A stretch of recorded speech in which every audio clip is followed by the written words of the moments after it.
at the end of the day, I heard Jerry say it tonight, like it's hard for me to bullshit. Um, I definitely think, and just to build off our last call, I mean, a lot of the times I just try to be myself in the interview process. I mean, I can give my philosophies on, what I would like to see the team do in terms of how we would conduct ourselves in our play. Obviously, the individuals,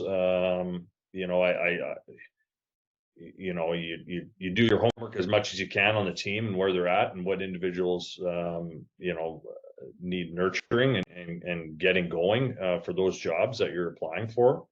But I think, like, if I jump to my current job in terms of that interview process, a lot of it was, how would you handle this player in this setting after I talked to him as a head coach, I talked to him and he's a little flustered or fired up, and how do you manage that? And that's the role of an assistant coach in probably any sport, is supporting your head coach's message, um, but in your own way of finding a way to get to that player to reiterate what the head coach's message is.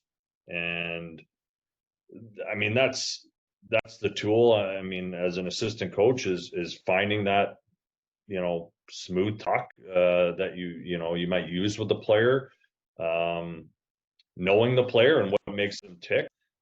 Well, at the end of the day, and I said this last week, is you're going to have 24 different individuals in a team sport, and how do you manage them? How do you motivate them? How do you inspire them? And each player is going to be a little different in what that looks like.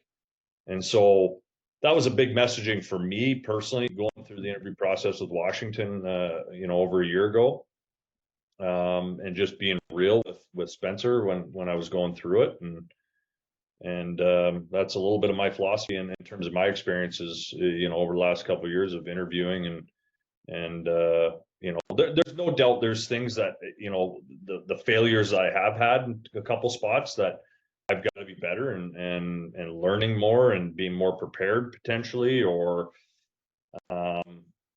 just trying to give a little bit, of a more of a wow factor, I guess, in terms of in those interviews. But at the end of the day, I heard Jerry say it tonight, like it's hard for me to bullshit. Like it's hard for me to be fake on an interview.